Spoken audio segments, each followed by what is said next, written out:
ನಮಸ್ಕಾರ ಸ್ನೇಹಿತರೆ, ಕನ್ನಡ ನಾಡಿನ ಸಮಸ್ತ ಸ್ಪರ್ಧಾರ್ಥಿಗಳಿಗೆ ನಾನು ನಿಮ್ಮ ಪ್ರೀತಿಯ ಡಾಕ್ಟರ್ ಗುರುರಾಜ್ ಬುಲ್ಬುಲೆ ತಿಳಿಸುವಂಥ ನಮಸ್ಕಾರಗಳು. ಈ ಮೊದಲಿನ ನಮ್ಮ ಪ್ರಯತ್ನಗಳಿಗೆ ನೀವು ಕೊಟ್ಟ ಪ್ರೀತಿಗೆ ಏನು ಹೇಳಬೇಕು ಅನ್ನೋ ಪದಗಳು ಸಾಕಾಗದ ರೀತಿಗೆ ಇಷ್ಟನ್ನು ಹೇಳಬಲ್ಲ. ಧನ್ಯವಾದಗಳು. ಇದೇ ಪ್ರೀತಿ ಇರಲಿ. ಸೊ ನಮ್ಮ ಈ ಹುಮ್ಮಸ್ಸು ನಿಮ್ಮ ಪ್ರೀತಿಯಿಂದ ಮತ್ತಷ್ಟು ಇಮ್ಮಡಿಯಾಗಲಿ, ಇನ್ನಷ್ಟು ಮತ್ತಷ್ಟು ಹೊಸ ವಿಭಿನ್ನ ವಿಷಯಗಳ ಜೊತೆಗೆ ನಾವು ಅಂದರೆ ನಮ್ಮ ಸಾಧನಾ ತಂಡ ನಿಮ್ಮೊಟ್ಟಿಗೆ ನಾವು ಯಾವತ್ತೂ ಇದ್ದೀವಿ, ಯಾವತ್ತೂ ಇರ್ತೀವಿ ಅಂತ ಹೇಳ್ತಾ ನಮ್ಮನ್ನು ಇಲ್ಲಿವರೆಗೂ ಕರ್ಕೊಂಬಂದಿರುವುದಕ್ಕೆ ಧನ್ಯವಾದಗಳು. ಸದ್ಯ ಪುನಃ ಮತ್ತೆ ಕರ್ಕೊಂಡು ಹೋಗ್ತಾ ಇರೋದಕ್ಕೂ ಧನ್ಯವಾದಗಳು.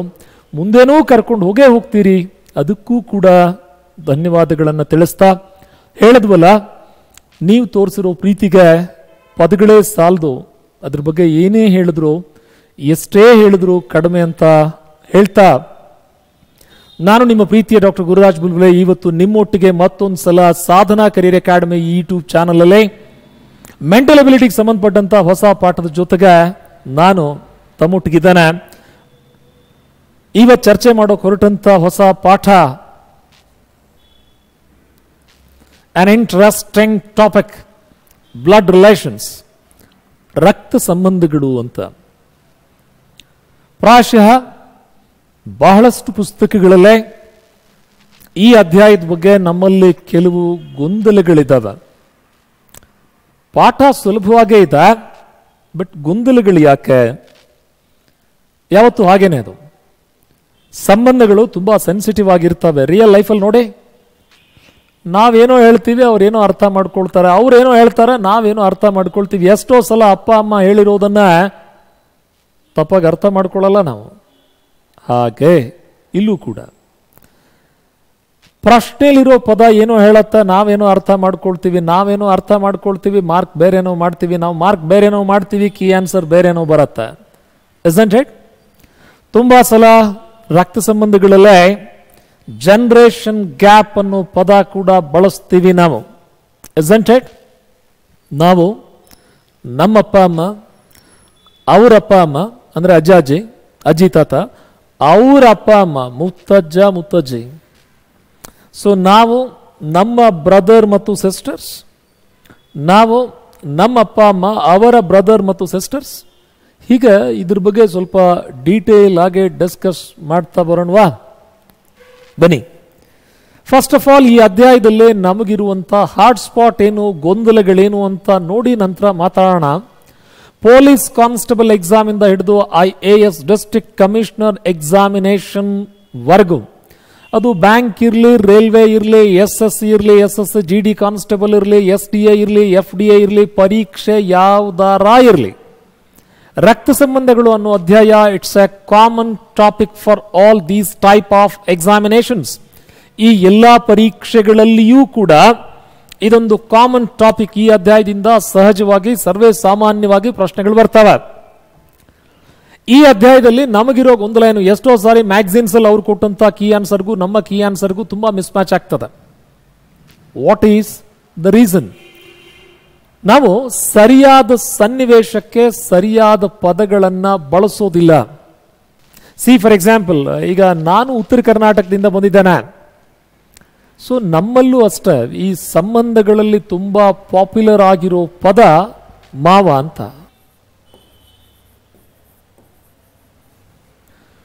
ಮಾವ ಅನ್ನೋ ಪದವನ್ನು ಯಾರಿಗೆಲ್ಲ ಬಳಸ್ತೀವಿ ನಾವು? ಈಗ ಫಾರ್ ಎಕ್ಸಾಂಪಲ್, ತಾಯಿಯ ಸಹೋದರ ಸಂಬಂಧದಲ್ಲಿ ಏನಾಗ್ತಾರ? ಮಾಮ ಆಗ್ತಾರೆ?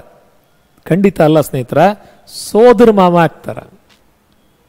ಸಹೋದರಿಯ ಗಂಡ, ನಮ್ಮಲ್ಲಿ ಉತ್ತರ ಕರ್ನಾಟಕದಲ್ಲಿ ಕೆಲವು ಸಾರಿ ಮಾವ ಅನ್ನೋ ಪದ ಬಳಕೆ ಮಾಡ್ತೀವಿ, ಖಂಡಿತ ತಪ್ಪು. ಭಾವ ಭಾಮೈದ ಅನ್ನೋ ಸಂಬಂಧ, ಅದು ಮಾವ ಅಂತಲ್ಲ. ಹಾಗಾದ್ರೆ ಮಾವ ಅನ್ನೋ ಪದವನ್ನು ಯಾರಿಗಾದ್ರೂ ಬಳಸ್ಬೇಕು ನಾವು. ಬಾಳ ಸಂಗಾತಿಯ ತಂದೆಗೆ ಮಾತ್ರ ಮಾವ ಅನ್ನೋ ಪದವನ್ನು ಬಳಸ್ಬೇಕು ನಾವು. ಬಾಳ ಸಂಗಾತಿಯ ತಂದೆ. ನಮ್ಮಲ್ಲಿ ಉತ್ತರ ಕರ್ನಾಟಕದಲ್ಲಿ ಬಿಡಿ, ಫ್ರೆಂಡ್ಸ್ ಕೂಡ ಪರಸ್ಪರ ಹೇಳ್ ಮಾವ ಅಂತ ಮಾತಾಡಿಸ್ತಾರೆ. ಹಳ್ಳಿಯಲ್ಲಿ ನೆರೆಹೊರೆಯ ಜನ ಹೇಳ ಮಾಮ ಅಂತ ಮಾತನಾಡಿಸ್ತಾರೆ, ದಾರಿ ಹೋಕರನ್ನ ಹೇಳ್ಪ ಮಾಮ ಅಂತ ಮಾತನಾಡಿಸ್ತಾರೆ. ಅಫ್ಕೋರ್ಸ್ ಅಲ್ಲಿ ಒಂದು ಪ್ರೀತಿ ಇದೆ, ಅನ್ಯೋನ್ಯತೆ ಇದೆ, ವಿಶ್ವ ಭ್ರಾತೃತ್ವ ಅನ್ನುವಂಥ ಒಂದು ವಸುದೈವ ಕುಟುಂಬಕಂ ಅನ್ನೋ ನಮ್ಮ ದೇಶದ ಸಂಸ್ಕಾರ ಅಡಕೊಂಡಿದೆ. ಅದರಲ್ಲೂ ಜಾತ್ಯತೀತವಾದ ದೇಶ ನಮ್ಮದು. ಜಗತ್ತಲ್ಲಿರೋ ಬರೋ ಎಲ್ಲ ಜನರನ್ನ ಚಿಕಾಗೋ ಸಮ್ಮೇಳನದಲ್ಲೇ ಸಹೋದರ ಸಹೋದರಿಯರೇ ಅಂತ ಪ್ರೀತಿಯಿಂದ, ಆದರದಿಂದ, ಗೌರವದಿಂದ ಮಾತನಾಡುವಂಥ ಅಷ್ಟು ವಿಶೇಷವಾಗಿರೋ ಸಾಂಸ್ಕೃತಿಕ ಹಿನ್ನೆಲೆ ಹೇಳುವಂಥ ಅಭೂತಪೂರ್ವವಾಗಿರುವಂಥ ದೇಶದ ಜನ ನಾವು. ಆದ್ರೆ ಈ ಅಧ್ಯಾಯದಲ್ಲಿ, ಯಾವ ಅಧ್ಯಾಯದಲ್ಲಿ? ರಕ್ತ ಸಂಬಂಧಗಳು ಅನ್ನೋ ಮೆಂಟಲ್ ಅಬಿಲಿಟಿ ಟೆಸ್ಟ್ನ ಈ ಅಧ್ಯಾಯದಲ್ಲಿ ಸ್ಪರ್ಧಾತ್ಮಕ ಪರೀಕ್ಷೆಯಲ್ಲೇ ಈ ಅಧ್ಯಾಯದ ನಿಯಮಗಳನ್ನೇ ಬಳಸತಕ್ಕದ್ದು. ಒಂದು ಎಕ್ಸಾಂಪಲ್ ಕೊಡ್ತೀನಿ ನಾನು ನಿಮಗೆ. ಈಗ ತಂದೆಯ ಸಹೋದರ ಸಂಬಂಧದಲ್ಲಿ ಏನಾಗ್ತಾರೆ? ಚಿಕ್ಕಪ್ಪ ಅಥವಾ ದೊಡ್ಡಪ್ಪ. ತಾಯಿಯ ಸಹೋದರ ಸೋದರ ಮಾವ. ಹಾಗಾದ್ರೆ ನಮ್ಮ ಕನ್ನಡದಲ್ಲಿ 3 ಪದ ಆಯ್ತು, ಚಿಕ್ಕಪ್ಪ, ದೊಡ್ಡಪ್ಪ, ಸೋದರ ಮಾವ. ಆಂಗ್ಲ ಭಾಷೆಯಲ್ಲಿ ಆಯ್ತು ಅಂದ್ರೆ ಒಂದೇ ಪದ, ಅಂಕಲ್ ಅಂತ. ತಾಯಿಯ ಸಹೋದರಿಗೂ ಅಂಕಲ್ ಅಂತೀವಿ, ತಂದೆ ಸಹೋದರಿಗೂ ಅಂಕಲ್ ಅಂತೀವಿ. ಸರ್, ಅವ್ರಿಗೆ ಕನ್ಫ್ಯೂಷನ್ ಆಗಲ್ವಾ? ಖಂಡಿತ ಆಗಲ್ಲ. ಯಾಕಂದ್ರೆ ಅವ್ರು ನಿಮ್ಮ ತರ ಬರೀ ಅಂಕಲ್ ಅನ್ನಲ್ಲ, ಅದಕ್ಕೆ ಬದಲಾಗಿ ಪ್ಯಾಟ್ರನಲ್ ಅಂಕಲ್ ಮತ್ತು ಮ್ಯಾಟ್ರನಲ್ ಅಂಕಲ್ ಅನ್ನೋ ಪದಗಳನ್ನು ಬಳಕೆ ಮಾಡ್ತಾರೆ. ತಾಯಿ ಕಡೆಗಿರೋ ಎಲ್ಲಾ ಸಂಬಂಧಗಳಿಗೆ ಮ್ಯಾಟ್ರನಲ್ ಎಂಬ ಪೂರ್ವಪದ, ತಂದೆ ಕಡೆಯಿಂದ ಬಂದಂತಹ ಎಲ್ಲಾ ಸಂಬಂಧಗಳಿಗೆ ಪ್ಯಾಟ್ರನಲ್ ಅನ್ನೋ ಪೂರ್ವಪದ. ಪ್ಯಾಟ್ರನಲ್ ಅಂಕಲ್ ಅಂದ್ರೆ ತಂದೆ ಸಹೋದರ, ಮ್ಯಾಟ್ರನಲ್ ಅಂಕಲ್ ಅಂದ್ರೆ ತಾಯಿ ಸಹೋದರ. C the difference. ಇಷ್ಟು ಸ್ಪೆಸಿಫಿಕ್ ಆಗಿರೋ ಪದಗಳನ್ನ ಬಳಸೋಕೆ ಯಾವಾಗ ಶುರು ಮಾಡ್ತೀವಿ ನೋಡಿ, ಖಂಡಿತ ಆ ಕ್ಷಣಕ್ಕೆ ಈ ಅಧ್ಯಾಯದಲ್ಲಿರೋ ಗೊಂದಲಗಳು ಸ್ವಲ್ಪ ಕಡಿಮೆ ಆಗುತ್ತೆ. ನಮ್ಮ ಭಾರತೀಯ ಸಂಪ್ರದಾಯದ ಕೆಲವು ಉದಾಹರಣೆಗಳನ್ನು ಕೊಡ್ಲಿಕ್ಕೆ ಇಚ್ಛಿಸ್ತೇನೆ ನಾನು. ಈ ಪಾಶ್ಚಿಮಾತ್ಯ ಉದಾಹರಣೆಗಿಂತ ನಮ್ಮಲ್ಲಿ ಬರುವಂತ ಇಂಡಿಯನ್ ಎಕ್ಸಾಂಪಲ್ಸ್ ಅನ್ನ ಕೊಡ್ತೇನೆ ನಾನು. ಈಗ ತಂದೆಯ ತಂದೆ ಸಂಬಂಧದಲ್ಲಿ ಏನಾಗ್ತಾರ? ಅಜ್ಜ ಆಗ್ತಾರ. ಹಾಗಾದ್ರೆ ತಾಯಿಯ ತಂದೆ ಏನಾಗ್ತಾರೆ? ಅವರು ಅಜ್ಜ ಆಗ್ತಾರ. ಹಾಗಾದ್ರೆ ಅಜ್ಜ ಅಂದ್ರೆ ಯಾರು? ತಂದೆನಾ ತಾಯಿ ತಂದೆನಾ? ಇಬ್ರು ಆಗ್ತಾರೆ. ನಮ್ಮ ದೇಶದ ಇನ್ನೊಂದು ಭಾಷೆ, ಹಿಂದಿ ಕಡೆ ಬರ್ತೇನೆ ನಾನು. ತಂದೆಯ ತಂದೆಗೆ ಬಳಸೋ ಪದವೇ ಬೇರೆ, ತಾಯಿಯ ತಂದೆಗೆ ಬಳಸೋ ಪದವೇ ಬೇರೆ. ಒಬ್ಬರಿಗೆ ದಾದಾ ಅಂತಾರೆ, ಒಬ್ಬರಿಗೆ ನಾಣ ಅಂತಾರೆ. ದಾದಾ ದಾದಿ, ನಾನಾ ನಾನಿ. ಅಜ್ಜ ಅಜ್ಜಿ ಅನ್ನೋ ಅರ್ಥ ನಮ್ಮಲ್ಲೂ ಕೂಡ ಕನ್ನಡದಲ್ಲಿ ಪದಗಳಿದಾವೆ, ನಾವು ಬಳಸ್ತಾ ಇಲ್ಲ. ಈಗ ಫಾರ್ ಎಕ್ಸಾಂಪಲ್ ದಕ್ಷಿಣ ಕರ್ನಾಟಕಕ್ಕೆ ಹೋಗೋಣ ನಾವು. ತಾಯಿಗೆ, ಈಗ ತಾಯಿ ಅನ್ನೋ ಪದಕ್ಕಲ್ಲ ಅಮ್ಮ ಅಂತೀವಿ ನಾವು. ಅಮ್ಮನಿಗೆ ಅಮ್ಮಮ್ಮ ಅನ್ನೋ ಪದ ಇದೆ ನೋಡಿ. ಅಮ್ಮನಮ್ಮ, ತಾಯಿ ಅಂತ. ಹಾಗೆ ಕೆಲವು ಪ್ರದೇಶಗಳಲ್ಲಿ, ಬಹುಶಃ ನಾ ಹೇಳಿದ್ರೆ ಕೆಲವರು ನಿಮ್ಗೆ ನಗು ಬರ್ಬೋದು, ಅಪ್ಪಪ್ಪ ಅನ್ನೋ ಪದ ಕೂಡ ಇದೆ. ಅಪ್ಪನಿಗೆ ಅಪ್ಪಪ್ಪ ಅಂತಾರ. ಹಾಗಾದ್ರೆ ಇದೀ ಮಾದರಿಯಲ್ಲಿ ಬಹುಶಃ ಅಮ್ಮಪ್ಪ ಅನ್ನೋ ಪದಾನೂ ಇರಬಹುದೇನೋ, ಗೊತ್ತಿಲ್ಲ ನಮಗೆ. ಅಮ್ಮನಪ್ಪ ಅಮ್ಮಪ್ಪ, ಅಪ್ಪನಮ್ಮ ಅಪ್ಪಮ್ಮ. isn't it? ಯಾವ ಸಂಬಂಧಕ್ಕೆ ಯಾವ ಪದ ಬಳಸಬೇಕು ಅನ್ನೋ ಸ್ಪಷ್ಟತೆ ಇರದೆ ಹೋದ್ರೆ ಇಂಥ ಗೊಂದಲ ಶುರು ಆಗತ್ತೆ. ಇದನ್ನೇ ಹೇಳೋ ಹೊರಟಿದ್ದೀನಿ ನಾನು. ಯಾವ ಸಂಬಂಧಗಳಿಗೆ ಯಾವ ಹೆಸರುಗಳನ್ನು ಬಳಸಬೇಕು ಅನ್ನೋ ಸ್ಪಷ್ಟತೆಯ, ಸ್ಪೆಸಿಫಿಕೇಶನ್, ನಿರ್ದಿಷ್ಟತೆ ಎಲ್ಲಿವರೆಗೂ ನಮಗೆ ಬರಲ್ವೋ ಈ ಅಧ್ಯಾಯದಲ್ಲಿ ಗೊಂದಲಗಳ ಸಂಖ್ಯೆ ಹೆಚ್ಚುತ್ತಾ ಹೋಗ್ತದೆ. ಇದಕ್ಕೆ ಕಾರಣ ಏನು? ನಮ್ಮ ಸಂಸ್ಕೃತಿ, ನಮ್ಮ ಸಂಪ್ರದಾಯ, ನಮ್ಮ ಹಿನ್ನೆಲೆ. ನಾವು ಎಂಥ ಜನ ಭಾರತೀಯರೋ ವಿದೇಶಕ್ಕೆ ಹೋಗಿ ಅವ್ರ ನೆಲದ ಮೇಲೆ ಜನ ಯಾರು ಗೊತ್ತಿಲ್ಲ, ಯಾವ ಊರವ್ರು ಗೊತ್ತಿಲ್ಲ, ಯಾವ ಭಾಷೆಯವ್ರು ಗೊತ್ತಿಲ್ಲ, ಅವ್ರ ವೇಷಭೂಷಣ ಗೊತ್ತಿಲ್ಲ, ಜಾತಿ ಧರ್ಮ ಕೇಳೋರಲ್ಲ ನಾವು. ಏನಂತ ಮಾತನಾಡಿದ್ವಿ? ಪ್ರೀತಿಯ ಸಹೋದರ ಸಹೋದರಿಯರೇ ಅಂತ ಮಾತು ಶುರುವಾಗ್ತದೆ. ಅಂಥ ದೇಶದಿಂದ ಬಂದಂಥ ಜನ ಸ್ವಾಮಿ ನಾವು. ಬಸ್ಸಲ್ಲಿ ಹೋಗ್ತಾ ಅಕ್ಕಪಕ್ಕದಲ್ಲಿರೋ ಜನ ಯಾರಾರ ಇರಲಿ, ಬಟ್ಟೆ ಹೆಂಗಾರ ಇರಲಿ, ಏನಾರ ಮಾತಾಡ್ಲಿ, ಅವರನ್ನ ಮಾತನಾಡಿಸುವಂಥ ಆತ್ಮೀಯತೆ, ಪ್ರೀತಿ, ಸೌಹಾರ್ದತೆ ಹೇಗಿರ್ತದೆ ನಮ್ದು? ಅಕ್ಕಪಕ್ಕದ ಜನರನ್ನ, ದಾರಿ ಹೋಕರನ್ನ, ಯಾರು ಬೇಕಾದ್ರೆ ನೀವು ಬೆಳೀತಾ ಇರೋ ಮಗುವನ್ನು ನೋಡಿ, ಆ ಮಗುವಿಗೆ ತಾಯಿ ಕೊಟ್ಟ ಸಂಸ್ಕಾರದಿಂದ ಮಗು ತಲೆ ಕೂದಲನ್ನು ನೋಡಿ, ಮೈ ಮೇಲಿರೋ ಬಟ್ಟೆ ನೋಡಿ ಮಾತನಾಡಿಸ್ತದೆ. ಕೆಲವರಿಗೆ ಅಂಕಲ್ ಅನ್ನತ್ತ, ಕೆಲವರಿಗೆ ಆಂಟಿ ಅನ್ನತ್ತ, ಕೆಲವರಿಗೆ ಅಜ್ಜ ಅನ್ನತ್ತ, ಹೌದಾ? ಕೆಲವರಿಗೆ ದೊಡ್ಡಪ್ಪ ಅನ್ನತ್ತ, ಕೆಲವರಿಗೆ ಮಾಮ ಅನ್ನತ್ತ. ಮಗು ಏನಾದ್ರು ಹೆಸರಿಟ್ಟ ಕರಿಯತ್ತ, ಏ ಮಿಸ್ಟರ್ ರಾಜು ಬಾ ಇಲ್ಲಿ ಅಂತ ಹೇಳತ್ತ. ಪಾಶ್ಚಿಮಾತ್ಯರ ಸಂಸ್ಕೃತಿ ಹೇಗಿದೆ ನೋಡಿ. ಮಗ ತಂದೆಗೆ ಹೇಳ್ತಾನೆ ತಾಯಿ ಬಗ್ಗೆ, ಪಾಶ್ಚಿಮಾತ್ಯ ಸಂಸ್ಕೃತಿಯಲ್ಲೇ ಮಗ ತಂದೆಗೆ ಹೇಳ್ತಾನೆ ತಾಯಿ ಬಗ್ಗೆ, ರೀ ಮಿಸ್ಟರ್ ರಾಜು ನಿಮ್ಮ ವೈಫಿಗೆ ಸ್ವಲ್ಪ ಸರಿಯಾಗಿ ಬುದ್ಧಿ ಹೇಳಿ. ಮಗ ತನ್ನ ತಾಯಿ ಬಗ್ಗೆ ಹೇಳೋದು. ಉಳಿದವರ ಸಂಸ್ಕೃತಿ ಬಗ್ಗೆ ಮಾತನಾಡುವಂಥ ಯಾವ ಸ್ವಾತಂತ್ರ್ಯವೂ ನಮಗಿಲ್ಲ, ಯಾವ ಹಕ್ಕೂ ನಮ್ಮದಲ್ಲ. ಬಟ್ ನಾವು ನಮ್ಮ ಸಂಪ್ರದಾಯದ ಬಗ್ಗೆ, ನಮ್ಮ ನಾಗರಿಕತೆ ಬಗ್ಗೆ, ನಮ್ಮ ಸಾಂಸ್ಕೃತಿಕ ಹಿನ್ನೆಲೆ ಬಗ್ಗೆ, ನಮ್ಮ ಕೌಟುಂಬಿಕ ಹಿನ್ನೆಲೆ ಬಗ್ಗೆ, ನಮ್ಮ ಸಾಮಾಜಿಕ ಪರಿಸ್ಥಿತಿಯ ಬಗ್ಗೆ ನಾವು ಮಾತನಾಡಿದಾಗ ಅಪರಿಚಿತ ಜನರನ್ನು ಕೂಡ ಸಹೋದರ ಸಹೋದರಿಯಿಂದ ಮಾತನಾಡಿಸುವಂಥ, ವಿಶ್ವ ಭ್ರಾತೃತ್ವ ಜಗತ್ತಲ್ಲಿರೋ ಎಲ್ಲ ಜನರ ಜೊತೆ ಒಳ್ಳೆ ಸಂಬಂಧವನ್ನು ಹೊಂದ್ಕೊಳ್ಬೇಕಾಗಿರುವಂಥ ವಸುಧೈವ ಕುಟುಂಬಕಂ, ಜಗತ್ತೇ ಒಂದು ಕುಟುಂಬ, ಇಡೀ ಜಗತ್ತೇ ಒಂದು ಪರಿವಾರ, ಇಡೀ ಜಗತ್ತೇ ಒಂದು ಫ್ಯಾಮಿಲಿ ಎಂಬ ತತ್ವದಲ್ಲಿ ನಂಬಿಕೆ ಇಟ್ಟಂಥ ನಮ್ಮ ದೈನಂದಿನ ಜೀವನದ ಪದಗಳೇ ಬೇರೆ. ಅವು ದೈನಂದಿನ ಜೀವನದಲ್ಲಿರಲಿ, ಅದನ್ನು ಬಳಸೋದು ಬೇಡ ಅಂತ ಖಂಡಿತ ನಾನು ಹೇಳ್ತಾ ಇಲ್ಲ. ನಮ್ಮ ಮಧ್ಯ ಅದೇ ಪ್ರೀತಿ, ವಿಶ್ವಾಸ, ಸಂಬಂಧ, ಬಂಧ ಸ್ಟ್ರಾಂಗ್ ಆಗೇ ಇರಲಿ. ಆದರೆ ಈ ಅಧ್ಯಾಯ ಅಂತ ಬಂದಾಗ, ಕಾಂಪಿಟೇಟಿವ್ ಎಕ್ಸಾಮ್ ಅಂತ ಬಂದಾಗ, ಮೆಂಟಲ್ ಎಬಿಲಿಟಿ ಅಂತ ಬಂದಾಗ, ಈ ಅಧ್ಯಾಯದ ನಿಯಮಗಳನ್ನು ಮಾತ್ರ ಬಳಸಿ ಅನ್ನೋದನ್ನ ಮತ್ತೊಂದು ಸಲ ತಮ್ಮ ಗಮನಕ್ಕೆ ತೆಗೆದುಕೊಂಡು ಬರ್ತಾ, ಈ ಅಧ್ಯಾಯದಲ್ಲಿ ಆಗುವಂಥ ಎಲ್ಲ ಗೊಂದಲಗಳಿಗೆ ತೆರೆ ಎಳೆಯೋದಕ್ಕೆ ಒಂದೇ ಒಂದು ಹಾದಿ, ಆಂಗ್ಲ ಮೂಲ ಭಾಷಿಕರು ಆಯಾ ಪದಗಳಿಗೆ ಯಾವ ಪದಗಳನ್ನ, ಆಯಾ ಸಂಬಂಧಗಳಿಗೆ ಯಾವ ಹೆಸರುಗಳನ್ನ ಬಳಸ್ತಾರೋ, ನಾವು ಕೂಡ ಅದೇ ಹೆಸರುಗಳನ್ನ, ಅದೇ ಪದಗಳನ್ನ ಬಳಸೋದ್ರಿಂದ ಈ ಅಧ್ಯಾಯದ ಗೊಂದಲಗಳನ್ನ ಕಡಿಮೆಗೊಳಿಸೋದಕ್ಕೆ ಸಾಧ್ಯ ಅಂತ ತಿಳಿಸ್ತಾ, ಇಲ್ಲೇ ಅಕ್ಷರ ರೂಪದ ಮಾಹಿತಿಯನ್ನ, ಪ್ರಶ್ನೆಗಳನ್ನ ಸಾಲ್ವ್ ಮಾಡೋದಕ್ಕೆ ನಾವು ಬಳಸಬಲ್ಲಂತ ವಿಧಾನ ಏನು ಅಂತ ಹೇಳಿದ್ರೆ ಆಕೃತಿ ರೂಪ, ಇಮೇಜ್ ಫಾರ್ಮೇಶನ್. ಎಂಥ ಆಕೃತಿ ರೂಪ? ಅದಕ್ಕೆ ಫ್ಯಾಮಿಲಿ ಟ್ರೀ ಅಂತ ಕರಿತೀವಿ, ವಂಶ ವೃಕ್ಷ ಅಂತ ಕರಿತೀವಿ, ಕುಟುಂಬ ನಕ್ಷೆ ಅಂತ ಕರಿತೀವಿ. ಒಂದು ಕುಟುಂಬದ ಸದಸ್ಯರು ಮತ್ತು ಅವರ ಪರಸ್ಪರ ಸಹಸಂಬಂಧದ ವಿವರಗಳನ್ನು ಒಳಗೊಂಡಂತ ಈ ಆಕೃತಿಗೆ ವಂಶ ವೃಕ್ಷ, ಫ್ಯಾಮಿಲಿ ಟ್ರೀ, ತಾಂತ್ರಿಕವಾಗಿ ಪೆಡಿಗ್ರಿ ಅಂತ ಕೂಡ ಕರೀತಾರೆ. Is that clear? ಏನಾಗಾರೆ ವಂಶವೃಕ್ಷ ಅಂದ್ರೇನು, ಇದರಲ್ಲಿ ಏನೆಲ್ಲ ಬರ್ತದೆ? ಒಂದು ಕುಟುಂಬದಲ್ಲಿರುವಂತಹ ಸದಸ್ಯರ ಹೆಸರುಗಳು, ಪರಸ್ಪರ ಅವರ ಮಧ್ಯದ ಸಹಸಂಬಂಧ, ಅವರ ಲಿಂಗ ನಿರ್ಧಾರಕ ವಿವರಗಳು, ಈ ಎಲ್ಲ ಮಾಹಿತಿಯನ್ನು ಒಳಗೊಂಡಂತ ಆಕೃತಿಗೆ ನಾವು ವಂಶವೃಕ್ಷ, ಕುಟುಂಬ ನಕ್ಷ, ಫ್ಯಾಮಿಲಿ ಟ್ರೀ, ಪೆಡಿಗ್ರಿ, ಹೀಗೆ ಬೇರೆ ಬೇರೆ ಹೆಸರುಗಳಿಂದ ಕರೆದುಕೊಳ್ತೀವಿ ನಾವು. ಸೇ ಫಾರ್ ಎಕ್ಸಾಂಪಲ್, ವಿವಾಹಿತ ಜೋಡಿಯನ್ನ ಪ್ಲಸ್ ಚಿಹ್ನೆಯಿಂದ ಪ್ರತಿನಿಧಿಸಲಾಗ್ತದ. ಇಲ್ಲೊಂದು ನಕ್ಷೆ ಬರೆದಿದ್ದೀನಿ ನಾನು. ಯಾವತ್ತು ಇಲ್ಲೇ ಈ ಬರೆದಂಥ ಆವರಣ ರೇಖಾಕೃತೆ ಆಯಾ ಪಾತ್ರದ ಲಿಂಗ ನಿರ್ಧಾರಕ ವಿವರಗಳನ್ನು ಸ್ಪಷ್ಟಪಡಿಸ್ತದ. ಆಯತವೋ ಪುರುಷ ಅಭ್ಯರ್ಥಿಗಳನ್ನ, ಮೇಲ್ ಕ್ಯಾಂಡಿಡೇಟ್ಸ್ಗಳ ಬಗ್ಗೆ ಹೇಳಿದ್ರೆ, ಅಂಡಾಕಾರ, ಸರ್ಕಲ್ ಅಥವಾ ಎಲೆಪ್ಸ್ ಮಹಿಳಾ ಅಭ್ಯರ್ಥಿಗಳ ವಿವರಣೆಯನ್ನ ಕೊಡ್ತದೆ. ಸೊ ಪತಿ ಪತ್ನಿ, ವಿವಾಹಿತರನ್ನ ಪ್ಲಸ್ ಚಿಹ್ನೆಯಿಂದ ಪ್ರತಿನಿಧಿಸ್ತೇವೆ. ನೆಕ್ಸ್ಟ್ ಲೈನ್, ಇವರಿಬ್ಬರಿಗೆ ಮಗ ಅಂತ ಅರ್ಥ. ಹೆಸರುಗಳನ್ನು ಬರೆದು ಬಿಡುತ್ತೇನೆ ನಾನು.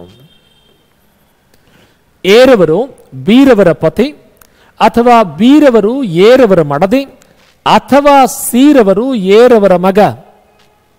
ಸೀರವರ ತಂದೆ ಹೆಸರು ಎ, ತಾಯಿ ಹೆಸರು ಬಿ. ಅಂದ್ರೆ ಇಲ್ಲಿ ಏನ್ ಮಾಡಿದೀವಿ ನಾವು, ಒಂದೊಂದು ಪೀಳಿಗೆಯನ್ನ ಒಂದೊಂದು ಅಡ್ಡ ಸಾಲಿನಲ್ಲಿ ಬರಿತಾ ಹೋಗಿದ್ದೀವಿ.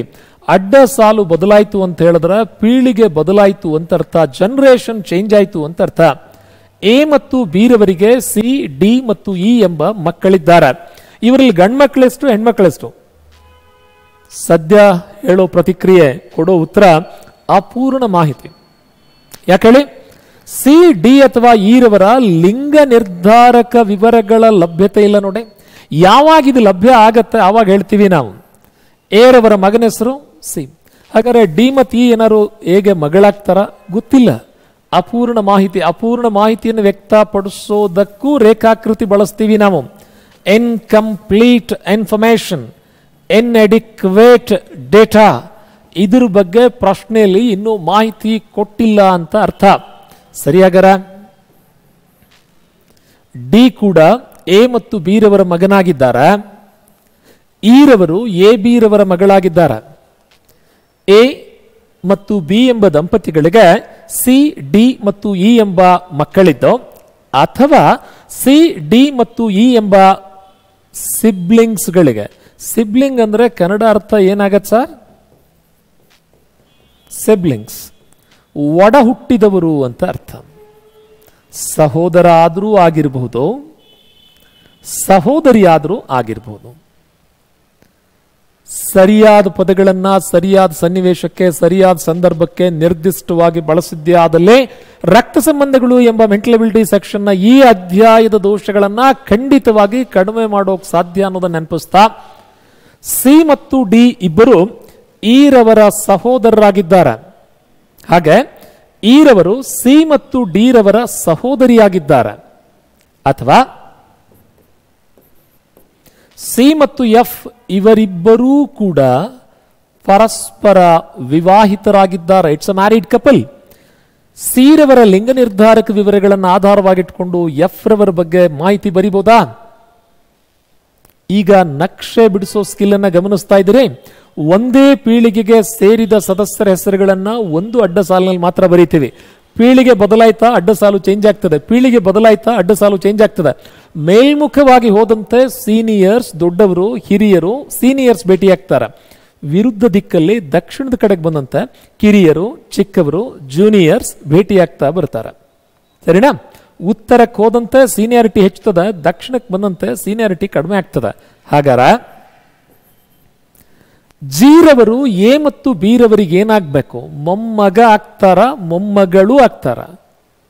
ಎರಡೂ ಆಗಲ್ಲ. ಯಾಕೆ ಹೇಳಿ? ಆವರಣದ ಮಾಹಿತಿ ಕೊಟ್ಟಿಲ್ವಲ್ಲ. ಈಗ ಕೊಡ್ತೀವಿ ನೋಡಿ. ಈಗ ಹೇಳಿ, ಜೀರವರು ಎ ಮತ್ತು ಬಿ ರವರ ಮೊಮ್ಮಗು ಆಗಿದ್ದಾರೆ. ಗ್ರ್ಯಾಂಡ್ ಚೈಲ್ಡ್, ಮೊಮ್ಮಗು. ನಾವು ಮೊಮ್ಮಗ ಅಂತಾನು ಹೇಳಲಿಲ್ಲ, ಮೊಮ್ಮಗಳು ಅಂತಾನು ಹೇಳ್ತಾ ಇಲ್ಲ, ಮೊಮ್ಮಗು ಅಂತ ಹೇಳ್ತಾ ಇದೀವಿ. ಇದನ್ನೇ ಇಂಗ್ಲಿಷ್ ಅಲ್ಲಿ ಹೇಳೋದಾಯ್ತು ಅಂತ ಹೇಳಿದ್ರ, G is the grand child of A and B. We haven't said either grandson or granddaughter because of the presence of the border as per stated information. ಇಲ್ಲಿ ಕೊಟ್ಟ ಮಾಹಿತಿಯನ್ನು ಆಧಾರವಾಗಿಟ್ಕೊಂಡಾಗ ಜೀರವರ ಲಿಂಗ ನಿರ್ಧಾರಕ ವಿವರಗಳ ಸ್ಪಷ್ಟತೆ ಇಲ್ಲದೆ ಇರುವುದರಿಂದಾಗಿ ಎ ಮತ್ತು ಬಿ ಎಂಬ ದಂಪತಿಗಳಿಗಿರುವಂಥ ಮೊಮ್ಮಕ್ಕಳ ಹೆಸರಿನಲ್ಲಿ ಜೀರವರು ಇದ್ದಾರೆ. ಜೀರವರು ಎ ಮತ್ತು ಬಿ ರವರಿಗೆ ಮೊಮ್ಮಗು ಆಗಬೇಕೇ ವಿನಃ ಮೊಮ್ಮಗ ಅಥವಾ ಮೊಮ್ಮಗಳು ಅಂತ ಸ್ಪಷ್ಟವಾಗಿ ಹೇಳೋಕೆ ಸಾಧ್ಯ ಆಗ್ತಾ ಇಲ್ಲ. ಮುಂದುವರಿತಾ, ಹಾಗಾದರೆ ಜೀರವರ ಸಹೋದರ ಯಾರು? ಪುನಃ ಅಪೂರ್ಣ ಮಾಹಿತಿ. ಯಾಕೆ ಹೇಳಿ? ಸಹೋದರಿ ಕೂಡ ಆಗಿರ್ಬೋದಲ್ಲ. ಬಾರ್ಡರ್ ಹೇಳ್ದೆ ಬ್ರದರ್ ಯಾರು, ಸಿಸ್ಟರ್ ಯಾರು, ಸನ್ ಯಾರು, ಡಾಟರ್ ಯಾರು, ಗ್ರ್ಯಾಂಡ್ ಸನ್ ಯಾರು, ಗ್ರ್ಯಾಂಡ್ ಡಾಟರ್ ಯಾರು, ನೆಫ್ಯೂ ಯಾರು, ನೀಸ್ ಯಾರು, ಹಸ್ಬೆಂಡ್ ಯಾರು, ವೈಫ್ ಯಾರು ಹೇಳೋಕ್ ಚಾನ್ಸ್ ಇಲ್ಲ ನೋಡಿ. ಈಗ ಈ ರೂಲ್ ಸ್ವಲ್ಪ ಸಂಕ್ಷಿಪ್ತವಾಗಿ ಫಾಲೋ ಆಗಿದೆ ಅಂತ ಅನ್ಕೊಂಡು ಈ ರೂಲ್ಸ್ ಅನ್ನ ಬಳಕೆ ಮಾಡಿ ಪ್ರಶ್ನೆಯಲ್ಲಿ ಕೊಟ್ಟಂತ ಟೆಕ್ಸ್ಟ್ ಅನ್ನ ಇಮೇಜ್ ಆಗಿ ಕನ್ವರ್ಟ್ ಮಾಡಿದ್ರೆ ಒಂದು ಸಲ ನಕ್ಷೆ ರೆಡಿ ಆಯ್ತು ಅಂತ ಇಟ್ಕೊಳ್ಳಿ, ಒಂದಲ್ಲರೆ 10 ಪ್ರಶ್ನೆಗಳಿಗೆ ಉತ್ತರ ಕೊಡ್ಲಿಕ್ಕೆ ಸಾಧ್ಯ ಇದೆ.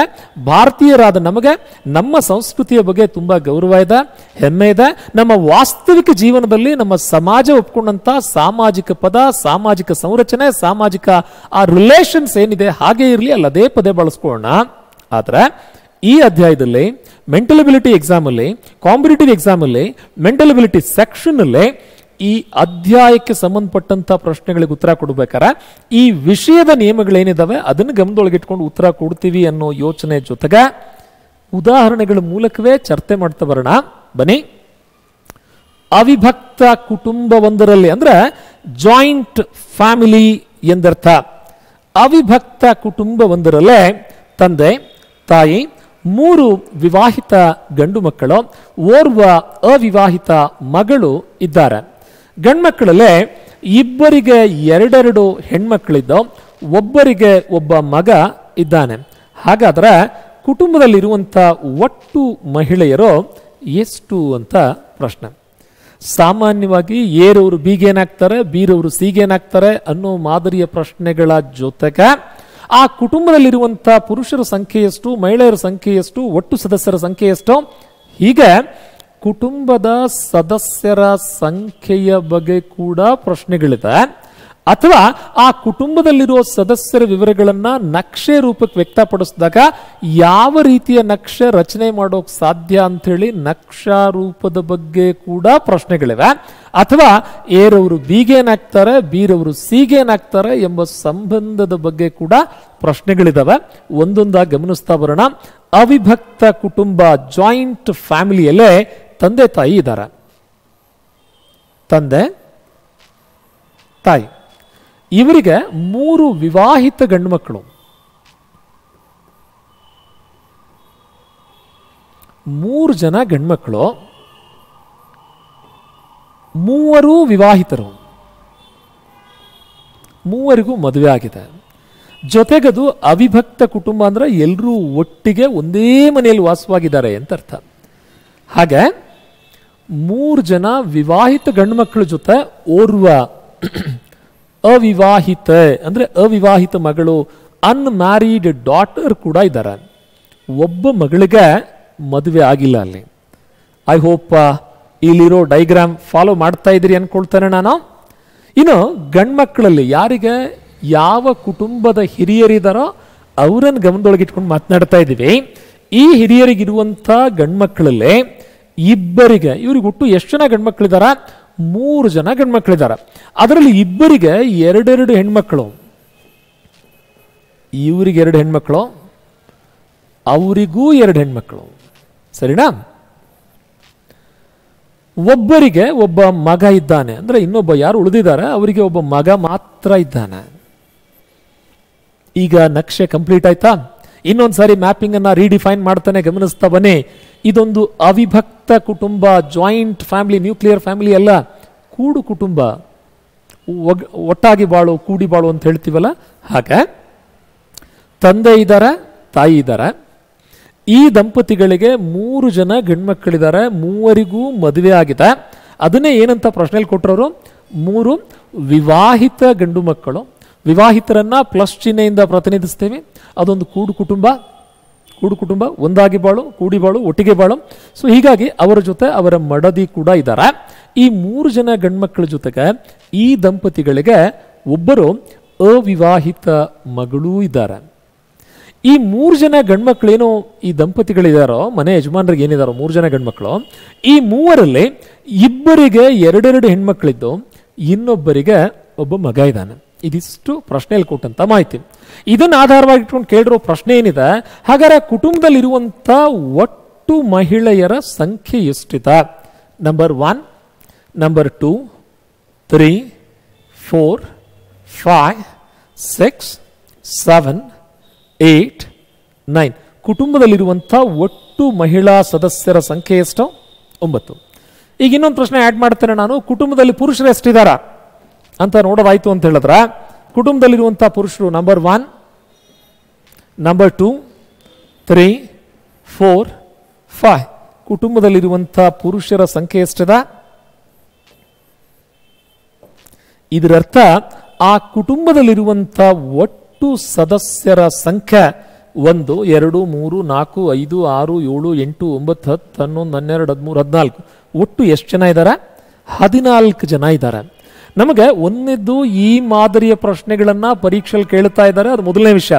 ಇನ್ನು ಎರಡನೇದು, ಈ ಮಾದರಿಯ ಪ್ರಶ್ನೆಗಳಿಂದಾಗಿ ನಮಗೆ ವಂಶವೃಕ್ಷದ ರಚನೆಯ, ಕುಟುಂಬ ನಕ್ಷೆಯ ರಚನೆಯ, ಈ ಪೆಡಿಗ್ರಿ ರಚನೆಯ, ಫ್ಯಾಮಿಲಿ ಟ್ರೀ ರಚನೆಯ ಹಂತಗಳ ಸ್ಪಷ್ಟೀಕರಣ ಸಿಗ್ತಾ ಇದೆ ಅನ್ನೋದನ್ನ ತಮ್ಮ ಗಮನಕ್ಕೆ ತರ್ತಾ ಲೆಟ್ಸ್ ಪ್ರೊಸೀಡ್.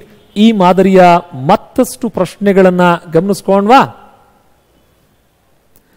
ಶ್ರೀಮತಿ ಮತ್ತು ಶ್ರೀ ಗೋಪಾಲ್ರವರಿಗೆ 3 ಹೆಣ್ಮಕ್ಳಿದ್ದ, ಪ್ರತಿಯೊಬ್ಬ ಮಗಳಿಗೂ ಒಬ್ಬ ಸಹೋದರ ಇದ್ದಾರೆ. ಹಾಗಾದ್ರೆ ಗೋಪಾಲ್ರವ್ರ ಕುಟುಂಬದಲ್ಲಿರುವಂಥ ಕನಿಷ್ಠ ಸಂಖ್ಯೆಯ, ಅಲ್ಲೊಂದು ಸ್ವಲ್ಪ ಎರರ್ ಆಗಿ ಹೋಗಿದೆ, ಅದು ಟೈಪ್ ಮಾಡ್ತಾ ದಯವಿಟ್ಟು ಇಲ್ಲೊಂದು ಪದ ಬರಿತೀನಿ ನೋಡಿ ನಾನು. ಕನಿಷ್ಠ ಸಂಖ್ಯೆಯ ಸದಸ್ಯರು ಎಷ್ಟಿದ್ದಾರೆ ಅಂತ ಪ್ರಶ್ನೆ. ಎಸ್, ಶ್ರೀಮತಿ ಮತ್ತು ಶ್ರೀ ಗೋಪಾಲ್ರವರು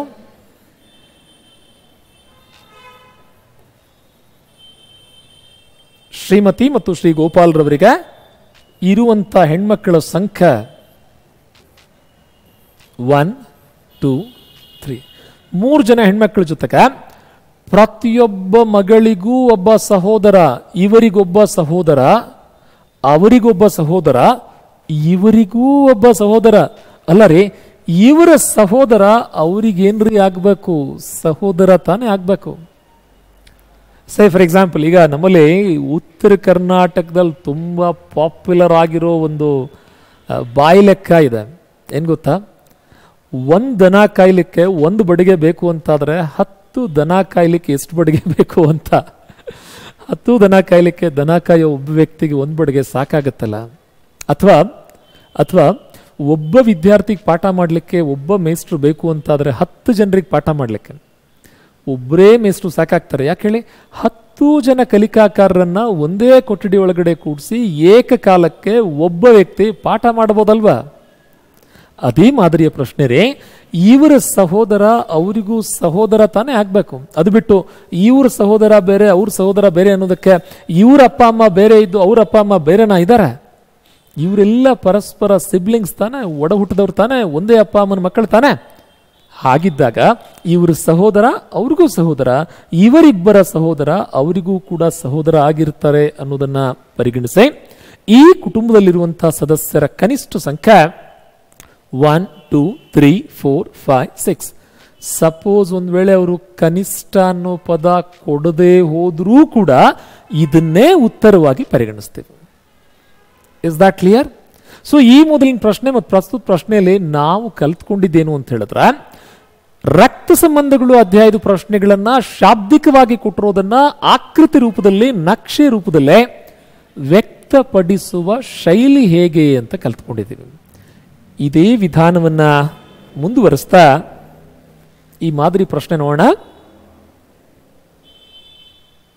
ಸೊ ಪ್ರಶ್ನೆಯಲ್ಲೇ ಶಾಬ್ದಿಕವಾಗಿ ಕೊಟ್ಟ ವಿವರಗಳನ್ನ, ಈಗ ನಮಗೆ ಕಾಣಿಸ್ತಾ ಇರುವಂತಹ ಈ ವಿವರಗಳನ್ನ ಆಕೃತಿ ರೂಪದಲ್ಲೇ, ಚಿತ್ರಗಳ ರೂಪದಲ್ಲೇ, ಇಮೇಜ್ ರೂಪದಲ್ಲೇ ಕನ್ವರ್ಟ್ ಮಾಡಿದಾಗ ರಾಜು ಸಚಿನ್ ರವರ ಸಹೋದರ. ರಾಜು ಸಚಿನ್ ರವರ ಸಹೋದರ. ಮಾಹಿತಿ ಸರಿ ಇದೆಯಾ? ಭಾರತೀಯ ಹೆಸರುಗಳಾದ್ರಿಂದ ನೇರವಾಗಿ ಸಚಿನ್ ಮತ್ತು ರಾಜುರವರ ಲಿಂಗ ನಿರ್ಧಾರಕ ವಿವರಗಳನ್ನ ಬರೆದುಕೋಬಹುದಾ? ಮಹಾಂತೇಶ್ ರಾಜುರವರ ತಂದ.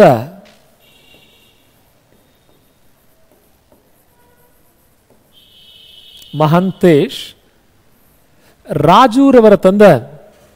ರಾಜುರವರ ತಂದೆ ಸಚಿನ್ಗೆ ಏನಾಗ್ತಾರೆ? ಅವ್ರಿಗೂ ತಂದೆ ಆಗ್ತಾರೆ. ಪರಸ್ಪರ ಒಡ ಹುಟ್ಟಿದವರು ತಾನೆ. ಅದೇ ಕಾರಣಕ್ಕೆ ಜಗತ್ ಪ್ರಿಯಾರವರ ಸಹೋದರ ಮತ್ತು ಪ್ರಿಯಾ ಸಚಿನ್ ರವರ ಮಗಳು. ಪ್ರಿಯಾರವರು ಸಚಿನ್ ರವರಿಗೆ ಮಗಳಾಗಬೇಕು. ಹಾಗೆ ಜಗತ್ ಪ್ರಿಯಾರವರಿಗೆ ಸಹೋದರ ಆಗಬೇಕು. ಜಗತ್ ಪ್ರಿಯಾರವರ ಸಹೋದರ. ಹಾಗಾದ್ರೆ ಜಗತ್ ರವರ ಅಂಕಲ್ ಯಾರು? ಇಲ್ಲಿ ಪ್ಯಾಟರ್ನಲ್ ಅಂಕಲ್ ಅಂತಾನು ಹೇಳಿಲ್ಲ, ಮ್ಯಾಟರ್ನಲ್ ಅಂಕಲ್ ಅಂತಾನು ಹೇಳಿಲ್ಲ. ಅಂಕಲ್ ಅಂದ್ರೆ ಯಾರು? The brother of parent. ಪಾಲಕರ ಸಹೋದರರಿಗೆ ಅಂಕಲ್ ಅನ್ನೋ ಪದ ಬಳಸ್ತೀವಿ. ಜಗತ್ ರವರ ಪಾಲಕ, ಪಾಲಕರ ಸಹೋದರ. ಹಾಗಾದ್ರೆ ಜಗತ್ ರವರ ಅಂಕಲ್ ಯಾರು? ರಾಜು. ಜಗತ್ ರವರ ಅಂಕಲ್ ಯಾರು? ರಾಜು. ಅಥವಾ who is the uncle of Jagat ಅನ್ನೋದನ್ನ ಹೀಗೆ ಕೇಳ್ಬೋದಾ? Who is the paternal uncle of Jagat. Paternal ಅಂದ್ರೆ ತಂದೆಯ ಸಹೋದರ ಎಂದರ್ಥ. ಸಪೋಸ್ ಒಂದು ವೇಳೆ ಪ್ರಶ್ನೆನಲ್ಲೇ who is the maternal uncle of Jagat ಅಂತ ಕೇಳಿದ್ರೆ, ಮ್ಯಾಟರ್ನಲ್ ಅಂದ್ರೆ ತಾಯಿಯ ಸಹೋದರ ತಾನೆ. ತಾಯಿ ಕಡೆಗಿಂದ ಬಂದಂಥ ಎಲ್ಲಾ ಸಂಬಂಧಗಳಿಗೆ ಮ್ಯಾಟರ್ನಲ್ ಅನ್ನೋ ಪೂರ್ವ ಪದ ಇರ್ತದೆ. ಯಾರು ಹೇಳುವಂತ? ಆಂಗ್ಲ ಮೂಲ ಭಾಷಿಕರು, ಪಾಶ್ಚಿಮಾತ್ಯರು ಬಳಸುವಂತ. ಜಗತ್ ರವರ ಮ್ಯಾಟರ್ನಲ್ ಅಂಕಲ್ ರವರ ವಿವರ ಸದ್ಯ ಲಭ್ಯ ಇಲ್ಲ. ಅಂತ ಪ್ರಶ್ನೆಗೆ ನಾವು ಕೊಡೋ ಉತ್ತರ ಅಪೂರ್ಣ ಮಾಹಿತಿ ಅಂತ. ಹಾಗಾದ್ರೆ ಪ್ರಿಯಾರವರ ಅಜ್ಜ ಯಾರು? ತಂದೆಯ ತಂದೆ ಅಜ್ಜ. ಪ್ರಿಯಾರವರ ಅಜ್ಜ ಮಹಾಂತೇಶ್. ಈ ಪ್ರಶ್ನೆ ಮುಂದುವರೆದ ಭಾಗವಾಗಿ ಪ್ರಿಯಾರವರ ಅಜ್ಜನ ಮೊಮ್ಮಗ ಯಾರು? ಪ್ರಿಯಾರವರ ಅಜ್ಜ, ಅಜ್ಜನ ಮೊಮ್ಮಗ ಯಾರು? ಜಗತ್. ನೇರವಾಗಿ ಕೇಳೋ ಪ್ರಶ್ನೆನ ಸುತ್ತಿ ಬಳಸಿ ಕೇಳೋದು ಈ ಅಧ್ಯಾಯದ ವಿಶೇಷತೆ ನೋಡಿ. ಪ್ರಿಯಾರವರ ಸಹೋದರ ಯಾರು? ಪ್ರಿಯಾರವರ ಸಹೋದರ ಜಗತ್. ಅದನ್ನೇ ಸುತ್ತಿ ಬಳಸಿ ಹೇಗೆ ಕೇಳ್ತಾ ಇದ್ದಾರೆ? ಪ್ರಿಯಾರವರ ಅಜ್ಜನ ಮೊಮ್ಮಗ. ಇನ್ನೊಂದು ಸ್ವಲ್ಪ ಈ ಪ್ರಶ್ನೆ ಗಾತ್ರ ಹೆಚ್ಚಿಸ್ತೇನೆ ನಾನು, ಉತ್ತರ ಅಷ್ಟೇ ಇರ್ತದೆ. ಏನಂತೇಳಿ? ಪ್ರಿಯಾರವರ ಅಜ್ಜನ ಮಗನ ಸಹೋದರನ ಮಗ ಯಾರು? ಪ್ರಿಯಾರವರ ಅಜ್ಜ, ಅಜ್ಜನ ಮಗ, ಮಗನ ಸಹೋದರ, ಸಹೋದರನ ಮಗ. ರಿಪೀಟ್ ಮಾಡ್ತೀನಿ ನೋಡಿ ಸ್ವಲ್ಪ ಸ್ಲೋ ಆಗಿ. ಪ್ರಿಯಾರವರ ಅಜ್ಜನ ಮಗನ ಸಹೋದರನ ಮಗ ಯಾರು? ಒನ್ಸ್ ಅಗೈನ್, ಪ್ರಿಯಾರವರ ಅಜ್ಜ, ಅಜ್ಜನ ಮಗ, ಮಗನ ಸಹೋದರ, ಸಹೋದರನ ಮಗ ಯಾರಾಗ್ತಾರೆ? ಜಗತ್. ಆ ಪ್ರಶ್ನೆಯ ಆ ಸಂಕೀರ್ಣತೆ ನೋಡಿ. ನೇರವಾಗಿ ಹೇಳೋ ವಿಷಯನ ಸುತ್ತಿ ಬಳಸಿ ಸುತ್ತಿ ಬಳಸಿ ಸುತ್ತಿ ಬಳಸಿ ಹೇಳೋದು ರಕ್ತ ಸಂಬಂಧಗಳು ಅನ್ನೋ ಅಧ್ಯಾಯದ ವಿಶೇಷತೆ ಆಗಿರ್ತದ. ಒಂದು ಸಲ ನಕ್ಷೆ ರೆಡಿ ಆಯಿತು ಅಂದ್ರೆ ಯಾವ ನಿಯಮಕ್ಕೆ ಒಳಪಟ್ಟೋ? ವಂಶವೃಕ್ಷ, ಕುಟುಂಬ ನಕ್ಷೆ, ಫ್ಯಾಮಿಲಿ ಟ್ರೀ, ಪೆಡಿಗ್ರಿ, ಈ ನಿಯಮಕ್ಕೊಳಪಟ್ಟು ಒಂದು ಸಲ ನಕ್ಷೆ ರೆಡಿ ಆದ್ರೆ ಅದ್ರ ಬಗ್ಗೆ ಏನಾರ ಪ್ರಶ್ನೆ ಕೇಳಿ ಎಲ್ಲವಕ್ಕೂ ಉತ್ತರ ಕೊಡೋಕೆ ಸಾಧ್ಯ ಇದೆ. ಫಾರ್ ಎಕ್ಸಾಂಪಲ್, ಪ್ರಿಯಾರವರ ಅಜ್ಜಿ ಯಾರು? ಅಪೂರ್ಣ ಮಾಹಿತಿ ಕೊಟ್ಟಿಲ್ಲ. ಪ್ರಿಯಾರವರ ಅಜ್ಜಿ ಯಾರು? ಅಪೂರ್ಣ ಮಾಹಿತಿ. ಪ್ರಿಯಾರವರ ಅಜ್ಜಿಯ ಪತಿ, ಅಜ್ಜಿ ಯಾರು ಗೊತ್ತಿಲ್ಲ, ಬಟ್ ಅಜ್ಜಿ ಗಂಡನ ಬಗ್ಗೆ ಮಾಹಿತಿ ಇದೆ, ಮಹಾಂತೇಶ್ ಅಂತ. ಹೀಗೆ ಒಂದು ಸಲ ನಕ್ಷೆ ರೆಡಿ ಆದ್ರೆ ಈ ಅಧ್ಯಾಯದ ಎಲ್ಲ ಪ್ರಶ್ನೆಗಳಿಗೂ ಕೂಡ ಉತ್ತರ ಕೊಡ್ಲಿಕ್ಕೆ ಸಾಧ್ಯ ಆಗತ್ತೆ. Let's try for another question. Deepak ರವಿಯ ಸಹೋದರ, ರೇಖಾ ಅಟಲನ ಸಹೋದರಿ, ರವಿ ರೇಖಾರ ಮಗನಾದಲ್ಲಿ. ಓಕೆ, ದೀಪಕ್ ರವಿಯ ಸಹೋದರ,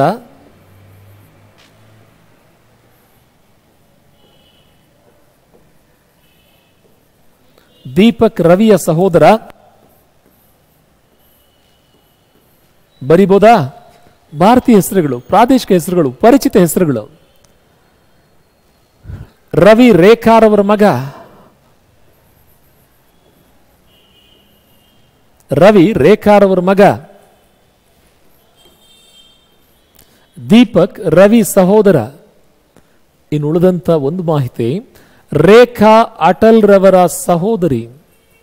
ರೇಖಾರವರು ಅಟಲ್ ಇವರ ಸಹೋದರಿ. ನಕ್ಷೆ ಕಂಪ್ಲೀಟ್ ಆಯ್ತಾ? ಒಂದು ಸಾರಿ ನಕ್ಷೆ ರೆಡಿ ಆಯ್ತು ಅಂತ ಇಟ್ಕೊಳ್ಳಿ, ಇದ್ರ ಬಗ್ಗೆ ಏನಾರ ಪ್ರಶ್ನೆ ಕೇಳಲಿ, ಹೆಂಗಾರ ಪ್ರಶ್ನೆ ಕೇಳಲಿ, ಇಟ್ಸ್ ಪಾಸಿಬಲ್ ಟು ಆನ್ಸರ್. ಅವ್ರು ಕೇಳಿರೋ ಪ್ರಶ್ನೆ ಮೊದಲು ಕಂಪ್ಲೀಟ್ ಮಾಡೋಣ, ಆಮೇಲೆ ಎಡಿಷನಲ್ ಕ್ವಶನ್ಸ್ ನೋಡ್ಕೋಣ. ದೀಪಕ್ ರೇಖಾರವರಿಗೆ ಏನಾಗಬೇಕು? ದೀಪಕ್ ರೇಖಾರವರಿಗೆ ಏನಾಗ್ತಾರೆ? ಮಗನ ಸಹೋದರ, ಇನ್ನೋರ್ವ ಮಗ ತಾನೆ, ಅನದರ್ ಸನ್. ಕೊಟ್ಟಂತ ಆಯ್ಕೆಗಳಲ್ಲಿ ಮಗ ಅನ್ನೋ ಆಯ್ಕೆ ಇದೆಯಾ? S, we have. ದೀಪಕ್ ರವರು ರೇಖಾರವರಿಗೆ ಮಗ ಆಗಬೇಕು. ಈಗ ಅಡಿಷನಲ್ ಕ್ವಶನ್ಸ್ ನೋಡೋಣ ನಾವು. Look at the image. ಏನಂತ ಹೇಳಿ, ದೀಪಕ್ ರವರ ಅಂಕಲ್ ಯಾರು? ತಾಯಿಯ ಸಹೋದರರಿಗೂ ಅಂಕಲ್ ಅಂತೀವಿ, ಇಸ್ಂಟ್ ಇಟ್? ಹಾಗಾದ್ರೆ ದೀಪಕ್ ರವರ ಅಂಕಲ್ ಯಾರು? ಅಟಲ್. ದೀಪಕ್ ರವರ ಅಂಕಲ್ ರವರ ಸಹೋದರಿ ದೀಪಕ್, ಅವರ ಅಂಕಲ್, ಅವರ ಸಹೋದರಿ ಯಾರವರು? ರೇಖಾ. ಈ ಪ್ರಶ್ನೆ ಮುಂದುವರೆದ ಭಾಗವಾಗಿ ದೀಪಕ್ ರವರ ಅಂಕಲ್ ರವರ ಸಹೋದರಿಯ ಮಗ ಯಾರು? ದೀಪಕ್ ಮತ್ತು ರವಿ ಇಬ್ರು ಕೂಡ ಸರಿಯಾಗಿ ಕೇಳಿಸ್ಕೊಳ್ಳಿ ಪ್ರಶ್ನೆನ. ದೀಪಕ್ ರವರ ಅಂಕಲ್, ಅಂಕಲ್ ರವರ ಸಹೋದರಿ, ಸಹೋದರಿಯ ಮಗ ಅಂತ ಹೇಳಿದಾಗ ರವಿ ಹೆಸರು ತಗೋಬೇಕು, ದೀಪಕ್ ಹೆಸರು ತಗೋಬೇಕು. Is that clear? ದೀಪಕ್ ರವರ ಒಡ ಹುಟ್ಟಿದವರ ಅಂಕಲ್ ಯಾರು? ದೀಪಕ್ ರವರ ಒಡ ಹುಟ್ಟಿದವರು, brother or sister or sibling, ಇವರ ಅಂಕಲ್. ಈ ಪ್ರಶ್ನೆ ಸಂಕೀರ್ಣತೆ ಹೆಚ್ಚಿಸ್ತೇನೆ ನೋಡಿ ನಾನು. ದೀಪಕ್ ರವರ ಒಡ ಹುಟ್ಟಿದವರ ಅಂಕಲ್ ದೀಪಕ್ ರವರ ತಾಯಿಗೆ ಏನಾಗಬೇಕು? ದೀಪಕ್ ರವರ ಒಡ ಹುಟ್ಟಿದವರ ಅಂಕಲ್ ದೀಪಕ್ ರವರ ತಾಯಿಗೆ ಏನಾಗಬೇಕು? ಬ್ರದರ್ ಆಗಬೇಕು, ಒಡ ಹುಟ್ಟಿದವರಾಗಬೇಕು, ಸಹೋದರ ಆಗಬೇಕು. Isn't it? ಅದನ್ನೇ ನೇರವಾಗಿ ಅಟಲ್ ರೇಖಾರವರಿಗೆ ಏನಾಗ್ತಾರೆ? ಬಹುಶಃ ಕೊಟ್ಟಿದ್ದಾರೆ ಅವರು. ಎಸ್, ರೇಖಾ ಅಟಲ್ ರವರಿಗೆ ಸಹೋದರಿ ಆಗ್ತಾರೆ ಅಂದ್ರೆ ಅಟಲ್ ರೇಖಾರವರಿಗೆ ಸಹೋದರ ಆಗ್ತಾರೆ, ಅವರೇ ಕೊಟ್ಟು ಮಾಹಿತಿ. ಬಟ್ ಅದನ್ನ ಪದಗಳ ರೂಪದಲ್ಲಿ ಕೇಳಿದಾಗ ದೀಪಕ್ ರವರ ಒಡ ಹುಟ್ಟಿದವರ ಅಂಕಲ್ ರವರು ದೀಪಕ್ ರವರ ತಾಯಿಗೆ ಏನಾಗಬೇಕು? ಸಹೋದರ ಆಗಬೇಕು, ಬ್ರದರ್ ಆಗಬೇಕು, ಒಡ ಹುಟ್ಟಿದವರು ಆಗಬೇಕು, ಸಿಬ್ಲಿಂಗ್ ಆಗಬೇಕು. ಆಯ್ಕೆ ನೋಡಿ ಡಿಸೈಡ್ ಮಾಡ್ತೀವಿ. ಈಗ ಈ ಫ್ಯಾಮಿಲಿ ಟ್ರೀಯನ್ನ ಆಧಾರವಾಗಿಟ್ಕೊಂಡು ಅವ್ರು ಕೇಳೋ ಯಾವುದೇ ಪ್ರಶ್ನೆಗಳಿಗಾದರೂ ಉತ್ತರ ಕೊಡ್ಲಿಕ್ಕೆ ಸಾಧ್ಯ ಇದೆಯಾ ಸ್ನೇಹಿತರ? ಈಗ ನಕ್ಷೆ ಬಿಡಿಸೋ ಸ್ಕಿಲ್ ನಿಮಗೆ ಗೊತ್ತಾಯ್ತಾ? ನಿಮಗೆ ನಕ್ಷೆ ಬಿಡಿಸೋ ಸ್ಕಿಲ್ ಗೊತ್ತಾಗಿದೆ ಅಂತ ನನಗೆ ಗೊತ್ತು ಮಾಡ್ಕೊಳ್ಳೋಕೆ ಈ ಪ್ರಶ್ನೆ ಕೊಟ್ಟಾಗಿದೆ. Shall we start preparing the family tree? Let's begin. A, C ರವರಿಗೆ ತಂದೆಯಾಗಬೇಕು. ಎ ರವರು ಸಿ ರವರ ತಂದೆಯಾಗಬೇಕು. ಮಾಹಿತಿ ಸರಿ ಇದೆಯಾ? ಎಸ್. ಆದರೆ ಸಿ ರವರು ಎ ರವರ ಮಗ ಅಲ್ಲ. Quite interesting. Let me write it systematically. A ರವರು ಸಿಗೆ ತಂದೆ ಆಗ್ತಾರೆ, ಆದರೆ ಸಿ ಎಗೆ ಮಗ ಅಲ್ಲ ಅಂದ್ರೆ ಮಗಳು. Simple. Shall I proceed? EU C ರವರ ಮಗಳು. ಸಿ ರವರಿಗೆ ಇ ಅನ್ನೋ ಮಗಳಿದಾರ. ಸರಿ. ಎಫ್ ಎ ರವರ ಬಾಳ ಸಂಗಾತಿ, the life partner, the spouse. ಈ ಮಾಹಿತಿ ಆಧಾರವಾಗಿಟ್ಕೊಂಡು ಬರಿಬೋದಾ? ಎಫ್ ರವರು ಎ ರವರ ಬಾಳ ಸಂಗಾತಿ. ಸರಿ. ಬಿಯೋ ಸಿಯ ಸಹೋದರ. ಬಿಯೋ ಸಿ ರವರಿಗೆ ಸಹೋದರ ಆಗಬೇಕು. ಮಾಹಿತಿ ಸರಿ ಇದೆಯಾ? ಡನ್. ಡಿಯು ಬಿಯ ಮಗ. ಡಿ ರವರು ಬಿ ರವರಿಗೆ ಮಗನಾಗಬೇಕು. ಜಿಯು ಬಿಯ ಬಾಳ ಸಂಗಾತಿ. ಜಿಯು ಬಿಯ ಬಾಳ ಸಂಗಾತಿ. ಇದು ನೋಡಿ ಬರಿಬೋದು ತಾನೆ? ಎಚ್ ರವರು ಜಿ ರವರ ತಂದೆ. ಎಚ್ ರವರು ಜಿ ರವರಿಗೆ ತಂದೆ ಆಗಬೇಕು. ಅವರು ಕೊಟ್ಟಂತ ಎಲ್ಲ ಮಾಹಿತಿ ನಕ್ಷೆ ರೂಪದಲ್ಲಿ ಬಂತ? ಈ ವಿಡಿಯೋದ ಉದ್ದೇಶ ನೀವು ಅತಿ ಮುಖ್ಯವಾಗಿ ಶಾಬ್ದಿಕವಾಗಿ ಕೊಟ್ಟ ವಿವರಗಳನ್ನ ಚಿತ್ರದ ರೂಪದಲ್ಲೇ, ಆಕೃತಿ ರೂಪದಲ್ಲೇ, ಫ್ಯಾಮಿಲಿ ಟ್ರೀ ರೂಪದಲ್ಲೇ, ವಂಶ ವೃಕ್ಷದ ರೂಪದಲ್ಲೇ, ಕುಟುಂಬ ನಕ್ಷೆ ರೂಪದಲ್ಲೇ, ಪೆಡಿಗ್ರಿ ರೂಪದಲ್ಲೇ ಇದನ್ನ ಕಲಿಬೇಕು ಅನ್ನೋದ ನಮ್ಮ ಉದ್ದೇಶ. ಈಗ ಈ ಆಕೃತಿ ನೋಡಿ ಅವರು ಕೇಳಿರೋ ಪ್ರಶ್ನೆಗಳೇನು ಅಂತ ಮಾತಾಡಾದ್ಮೇಲೆ ಅಡಿಷನಲ್ ಕ್ವಶನ್ಸ್ ತಗೊಂಡ ಒಂದೇ ಒಂದು ಸಲ ಅವರು ಕೊಟ್ಟಂತ ಶಾಬ್ದಿಕ ಮಾಹಿತಿ ಕುಟುಂಬ ನಕ್ಷೆಯಾಗಿ ಕನ್ವರ್ಟ್ ಆಯಿತು ಅಂತ ತಿಳ್ಕೊಳ್ಳಿ. ಇದನ್ನ ಆಧಾರವಾಗಿಟ್ಕೊಂಡು ಒಂದೆರಡಲ್ಲ, 10-20 ಅಲ್ಲ, 100 ಅಲ್ಲ, ಬೇಕಾದಷ್ಟು ಪ್ರಶ್ನೆಗಳಿಗೆ ಉತ್ತರ ಕೊಡಲಿಕ್ಕೆ ಸಾಧ್ಯ ಇದೆ. Shall we proceed? ಮೊದಲು ಪ್ರಶ್ನೆ, ಡಿ ರವರ ಅಜ್ಜಿ ಯಾರು? Who is the grand mother of D? D ರವರ ಅಜ್ಜಿ. ತಾಯಿಯ ತಾಯಿ ವಿವರ ಇಲ್ಲ, ತಂದೆಯ ತಾಯಿ. ಹಾಗಾದ್ರೆ ಡಿ ರವರ ಅಜ್ಜಿ ಯಾರು? ಎಫ್. ಆಯ್ಕೆ ಇದೆಯಾ? ಉತ್ತರ ಎಫ್ ಆಗತ್ತೆ ವಿನಃ ಆಯ್ಕೆ ಸಿ ಆಗತ್ತೆ. ಎಫ್ ರವರ ಮಗ ಯಾರು? Who is the son of F? F ರವರ ಗಂಡನ ಮಗಳು, ಇವರಿಗೆ ಮಗಳಾಗಬೇಕು. ಗಂಡನ ಮಗಳ ಸಹೋದರ ಇವರಿಗೆ ಮಗ ಆಗ್ತಾರ ಅಂದ್ರೆ ಅವರಿಗೂ ಮಗ ಆಗ್ತಾರೆ. ಹಾಗಾದ್ರೆ ಎಫ್ ರವರ ಮಗನ ಹೆಸರೇನು? ಬಿ. ಇದೆಯಾ ಆಯ್ಕೆಯಲ್ಲೇ? ಉತ್ತರ ಬಿ. ಆಯ್ಕೆ ಬಿ ಅಲ್ಲ, ಉತ್ತರ ಬಿ, ಆಯ್ಕೆ ಎ. ಈಗ ರೂಲ್ಸ್ ಫಾಲೋ ಆಯ್ತಾ? ಫ್ಯಾಮಿಲಿ ಟ್ರೀಯ ಸಾಮರ್ಥ್ಯ ಗೊತ್ತಾಯ್ತಾ? ವಂಶವೃಕ್ಷದ ಬಳಕೆಯ ಸ್ಕಿಲ್ ಕಲ್ತಾಯ್ತಾ? ಅಷ್ಟಾದ್ರೆ ನಮ್ಮ ಟೀಮ್ನ ಒಂದು ಪ್ರಯತ್ನ ಸಾರ್ಥಕ ಆಗ್ತದೆ. ಈಗ ಎಡಿಷನಲ್ ಕ್ವಶನ್ಸ್ ಏನು ಅಂತ ನೋಡ್ಬೋದಾ?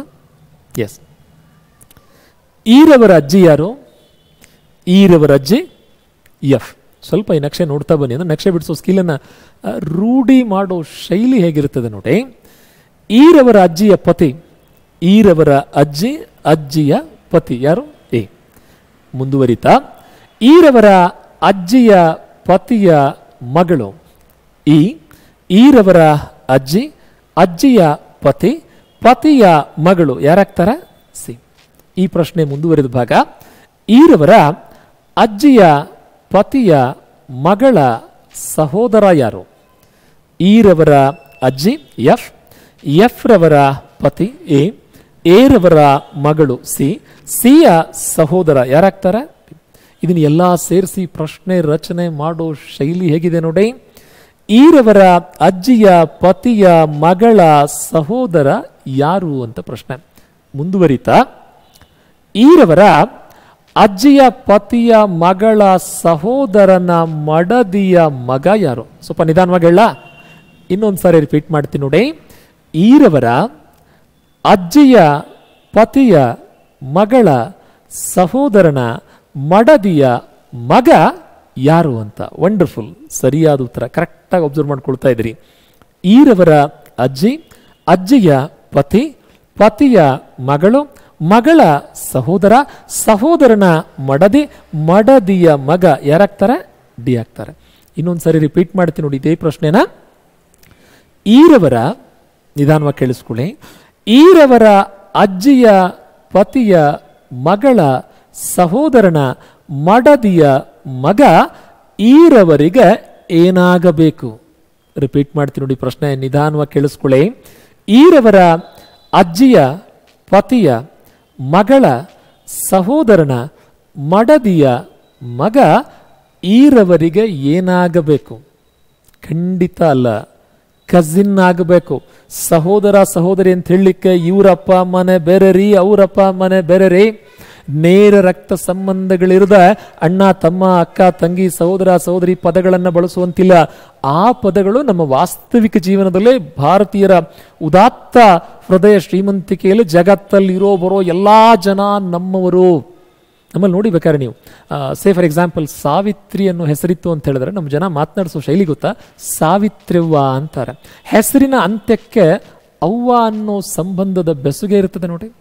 ಶಂಕರ್ ಅನ್ನೋ ಹೆಸರಿರ್ತದೆ, ಶಂಕರಣ್ಣ ಅಂತೀವಿ ನಾವು.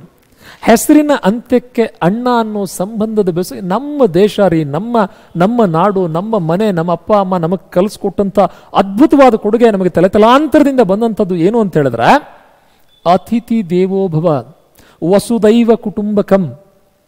ಜಗತ್ತಲ್ಲಿರೋ ಬರೋ ಎಲ್ಲ ಜನ ನಮ್ಮವರು, ನಾವೆಲ್ಲ ಒಂದೇ ಕುಟುಂಬದವರು. ಮಾನವೀಯತೆಗೆ ಬೆಲೆ ಕೊಡೋ ಜನ ನಾವು. Isn't it? ಅದು ನಮ್ಮ ಮನೆಗಳಲ್ಲಿ, ನಮ್ಮ ಸಮಾಜದಲ್ಲಿ, ನಮ್ಮ ಮನೆಗಳಲ್ಲಿ, ಮನೆಗಳಲ್ಲಿ ಎಲ್ಲ ಕಡೆ ಹಾಗೆ ಇರಲಿ. ನಮ್ಮ ನಾಡು, ನುಡಿ, ನೆಲ, ಜಲ, ಸಂಸ್ಕೃತಿ, ಸಂಪ್ರದಾಯ, ಆಚಾರ, ವಿಚಾರ, ವ್ಯವಹಾರ, ಉಪಚಾರ ಎಲ್ಲ ಹಾಗೆ ಇರಲಿ, ಬದಲಾಗೋದು ಬೇಡ. ಬಟ್ ಈ ಎಕ್ಸಾಮ್ ಅಂತ ಬಂದಾಗ ಈ ಎಕ್ಸಾಮ್ನ ನಿಯಮಗಳು ಏನಿದೆಯೋ ಅದಕ್ಕೆ ತಕ್ಕ ನಿಯಮಗಳಿಗೆ ತಕ್ಕಂತೆ ಅವ್ರಿಗೆ ಉತ್ತರ ಕೊಡೋಣ. ನಾವು ಮಾತ್ರ ಹೀಗೆ ಅಣ್ತಮ್ಮಂದ್ರ ಥರ, ಒಡ ಹುಟ್ಟಿದವ್ರ ಥರ ಒಟ್ಟಾಗಿ ಖುಷಿಯಿಂದ ಬಾಳೋಣ ಅನ್ನೋ ತಾನೆ ನಮಗೆ ನಮ್ಮ ಅಪ್ಪ ಅಮ್ಮ ಆಗಿರಲಿ, ನಮ್ಮ ಅಜ್ಜ ಅಜ್ಜಿ ಆಗಿರಲಿ, ನಮ್ಮ ಸಮಾಜ ಆಗಿರಲಿ, ನಮ್ಮ ರಾಜ್ಯ, ನಮ್ಮ ದೇಶ, ನಮ್ಮ ನೆಲ, ಜಲ, ಸಂಸ್ಕೃತಿ, ಸಂಪ್ರದಾಯ, ನಮ್ಮ ನಾಗರಿಕತೆ ಇದನ್ನೇ ತಾನೇ ಕಲಿಸ್ತಾ ಬಂದಿರೋದು. Anyhow, let me get back to this question once again, the final touch. ಈರವರ ಅಜ್ಜಿಯ ಪತಿಯ ಮಗಳ ಸಹೋದರನ ಮಡದಿಯ ಮಗ ಈರವರಿಗೆ ಏನಾಗಬೇಕು? ಈರವರಿಗೆ ಕಸಿನ್ ಆಗಬೇಕು. ಕನ್ನಡ ಪದ ದಾಯಾದಿ ಆಗಬೇಕು, ಬ್ರದರ್ ಅಲ್ಲ. ಅಥವಾ ಇ ಮತ್ತು ಡಿ ಇಬ್ರು ಬ್ರದರ್ ಸಿಸ್ಟರ್ ಅಲ್ಲ. ಇ ಮತ್ತು ಡಿ ಇಬ್ರು ಸಿಬ್ಲಿಂಗ್ಸ್ ಅಥವಾ ಒಡ ಹುಟ್ಟದವರಲ್ಲ. ಇವರಿಬ್ರು ಪರಸ್ಪರ ದಾಯಾದಿಗಳಾಗಿರ್ತಾರೆ, ಕಸಿನ್ ಆಗಿರ್ತಾರೆ. Is that clear? I hope ಈ ವಂಶವೃಕ್ಷದ ರಚನೆಯ ಈ ನಿಯಮಗಳನ್ನು ನೀವು ಖುಷಿಯಿಂದ ಸ್ವೀಕರಿಸಿದಿರಿ ಅಂತ ಅನ್ಕೊಳ್ತಾ, ನಿಮಗೇನಾದ್ರು ಗೊಂದಲ ಇದ್ದರೆ ಡೂ ಕಾಮೆಂಟ್ ಅಸ್. ಯಾರೋ ಒಬ್ಬ ಸ್ನೇಹಿತರು ಈ ಕೋಡೆಡ್ ಬ್ಲಡ್ ರಿಲೇಷನ್ ಬಗ್ಗೆ ಕಾಮೆಂಟ್ ಮಾಡಿದ್ರಿಯಪ್ಪ, ಕ್ವಶನ್ ಸಾಲ್ವ್ ಮಾಡೋಣ ಅನ್ನೋ ಅಷ್ಟರಲ್ಲಿ ನನಗೆ ಕಾಮೆಂಟ್ ಕಾಣಿಸ್ಲಿಲ್ಲ. ಹಾಗೇನಾದ್ರು ನಿಮಗೆ ಡೌಟ್ ಇದ್ರೆ keep in touch with us. This is my number. ನೀವು ನೇರವಾಗಿ ವಾಟ್ಸ್ಆ್ಯಪ್ ಮೂಲಕ ಇದಕ್ಕೆ ಪ್ರಶ್ನೆಗಳನ್ನು ಕಳಿಸ್ತಾ ಬನ್ನಿ. ನಾನು ನಿಮ್ಮ ಪ್ರೀತಿಯ doctor Gururaj Bulbule, Bulbule's career academy and school of banking ಧಾರವಾಡದಿಂದ ಸದ್ಯ ಸಾಧನಾ ಯೂಟ್ಯೂಬ್ ಚಾನಲ್ನಲ್ಲಿ ಕ್ಲಾಸಸ್ ಕಂಡಕ್ಟ್ ಮಾಡ್ತಾ ಇದ್ದೇವೆ. ಸರಿನಾ? ನಿಮ್ಗೇನಾದ್ರು ಗೊಂದಲ ಇದ್ದರೆ ಇದು ನನ್ನ ವಾಟ್ಸ್ಆ್ಯಪ್ ನಂಬರ್, ನಿಮ್ಮ ಪ್ರಶ್ನೆಗಳನ್ನು ಇದಕ್ಕೆ ಕಳಿಸಿ. ಹಾಗೆ ತುಂಬ ಜನ ಫೋನ್ ಮಾಡಿದಿರಿ. ನನ್ನ ಪರ್ಸ್ನಲ್ ರೀಸನ್ಸಿಂದಾಗಿ ನಿಮ್ಮ ಫೋನ್ ಕಾಲ್ಗಳನ್ನ ಅಟೆಂಡ್ ಮಾಡೋಕ್ಕಾಗಿಲ್ಲ, ದಯವಿಟ್ಟು ಕ್ಷಮಿಸಿ. ನಾನಾಗಿರಲಿ, ನನ್ನ ವೈಫ್ ಆಗಿರಲಿ, ಇದರಲ್ಲಿ ಯಾರೋ ಒಬ್ಬರು ಫೋನ್ ತಗೊಳ್ತೀವಿ, ಇರೋ ವಿಷಯ ತಿಳಿಸಿ. ನಿಮಗೆ sorry for the inconvenience, communication gap ಆಗಿದೆ, ದಯವಿಟ್ಟು ಅದಕ್ಕೆ ವಿಷಾದವನ್ನು ವ್ಯಕ್ತಪಡಿಸ್ತಾ ಆದಷ್ಟು ಬೇಗ ಈ ಆನ್ಲೈನ್ ಕ್ಲಾಸಸ್ ಆ್ಯಪ್ ಎಲ್ಲ ಲಾಂಚ್ ಆಯಿತು, ಸ್ವಲ್ಪ ಏನೋ ಟೆಕ್ನಿಕಲ್ ಇಶ್ಯೂ ಆಗಿದೆ. ಆದಷ್ಟು ಬೇಗ ಆನ್ಲೈನ್ ಕೋರ್ಸ್ ಜೊತೆಗೆ ಮತ್ತೆ ತಮ್ಮನ್ನು ಕಾಣ್ತೀವಿ ಅಂತ ಹೇಳ್ತಾ ಮುಂದಿನ ವಿಡಿಯೋದಲ್ಲಿ ಮತ್ತೆ ಸಿಗೋಣ. ಪ್ರೀತಿಯ ಸಹೋದರ ಸಹೋದರಿ ಸ್ಪರ್ಧಾ ಮಿತ್ರರೇ, ವಾಪಸ್ ಸಿಗೋಣವಾ? Till then take care, see you, bye.